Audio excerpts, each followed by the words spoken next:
best rivalry in the NBA, one of the best rivalries in sports. The Magic felt like it was back for sure. Lakers were in Boston last weekend.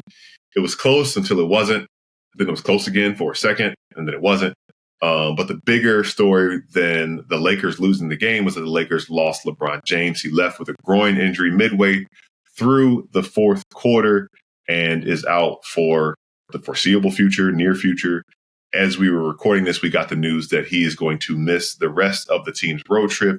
He wasn't going to play, but he's flying back to LA to ramp up the rehab and hopefully for his sake and our sake as basketball fans, get back in time to have a runway for the playoffs. How concerned are you about LeBron's injury? I immediately thought back to 2018 when he had a groin injury, but also on the flip side, maybe silver lining, Luka gets kind of a feel for what this team is going to be like when it's his, and they can get a feel for what those lineups and times on the floor is like when they can't look and see LeBron there in the corner. Yeah, I think the other part about like the 2018 comparison is like that team was clawing to even get into the play-in tournament, where like this one actually has afforded itself a little bit of patience with that strong run they had recently.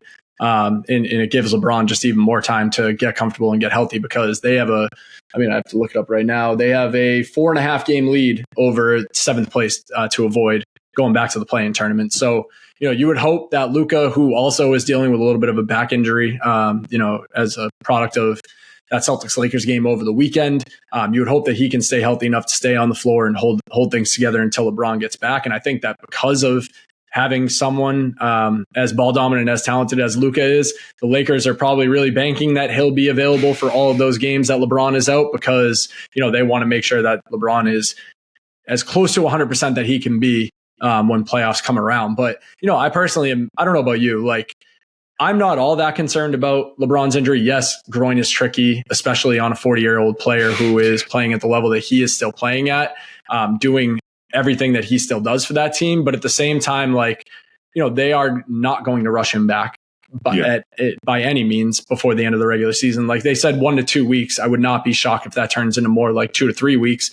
And if it's shorter than 1 to 2 weeks, then that just means that it was even less of a, significant injury than people might have even thought at the time that it happened. So I really have no doubt or hesitation that LeBron is going to end up going into the playoffs as close to 100% as you can be for a 40-year-old man who has played, as many games in the regular season as he has played in quite some time. So, the Lakers, I expect them to, kind of stay afloat. Like, I don't think they're going to go on some crazy 8-game win streak the way they did as LeBron and Luka started to click and the defense really started to click and everything like that. But I do think that they have like a play style and principles and, just kind of like a flow in place enough that they can stay afloat for now until LeBron is healthy enough to feel like he can get back on the court.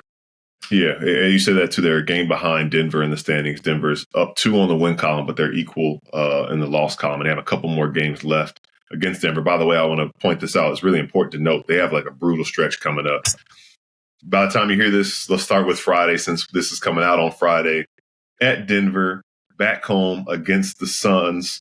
First end of a back-to-back. They play the Spurs the next day. Then they play Denver again. Then they play the Bucks the next day. Then they play the Bulls 2 days later. The Magic on the road, Eastern Conference road trip. And this is all in the month of March.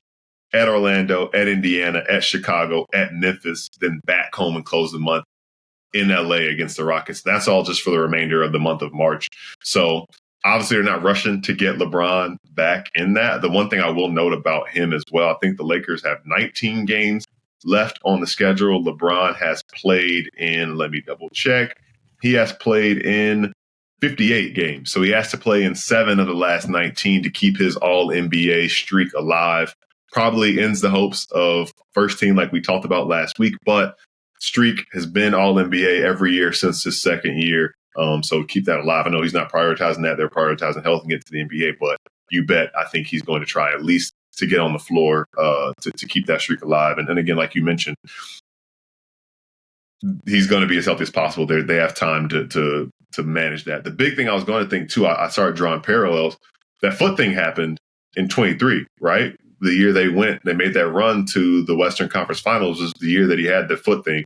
Around the same time in the year, we thought, they were, and again, they had to claw to get to the play-in tournament, and there was hope Dennis Schroeder big shot against the Timberwolves that year. But that being said, maybe this could kind of be a little bit of a thing that he can get the rest that maybe he wouldn't have gotten. Obviously, it's going to entail some rehab and things of that nature.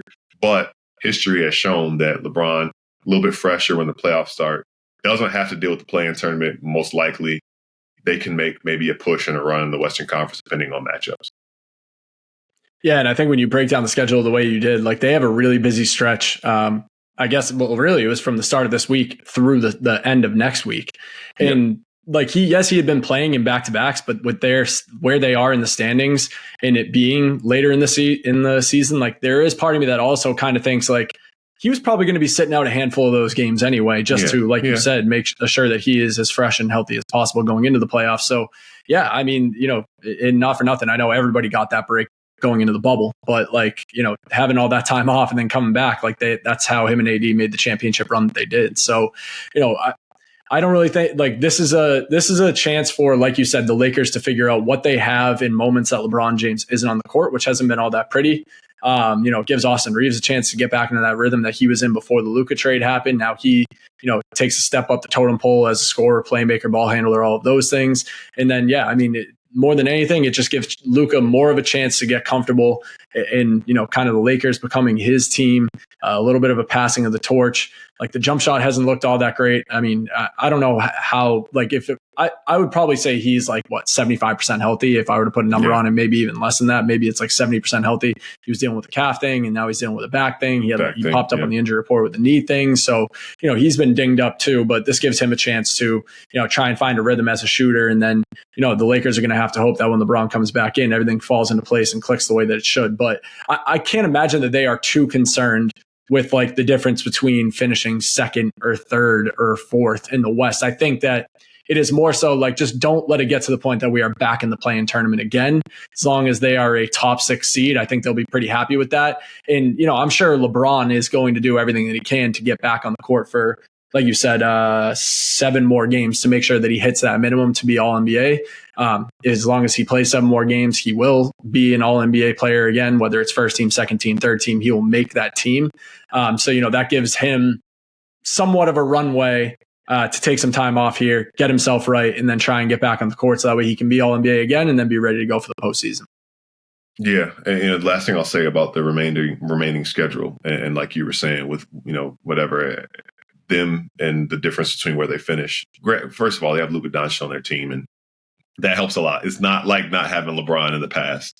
The other thing, they're also dealing with injuries to Jackson Hayes and Rui Hachimura. They're trying to get these guys healthy as well, and that's big, and that can't be overlooked. I was looking at their schedule and talking about, like you got to get the gimmies, right? Like the important ones. They lost to Brooklyn earlier this week. You would consider that a gimme, even if LeBron is hurt. All respect to the Nets, but you would think the Lakers should go there and try and take care of business. The rest of their schedule, the only team they play, as of right now, granted, Spurs could fall out of it, Portland could fall out of it by the end of the year, but as it stands, the only game they have on the schedule of a team that's not at least in the play-in tournament picture is against the Pelicans. And that's the only game. They play the Warriors, the Thunder twice, Mavericks, Rockets a couple times, Trailblazers, Suns, Spurs, like all these teams who are still maybe kind of playing for something to different extents. I know the Spurs are kind of falling out of it. The Suns might eventually fall out of it, but they're not going to have any easy games, any nights off. And maybe like that team in 2023, that'll kind of keep their urgency high as they try to fight off the play-in tournament and also just, stay toward the top of the Western Conference. So it'll be definitely interesting to follow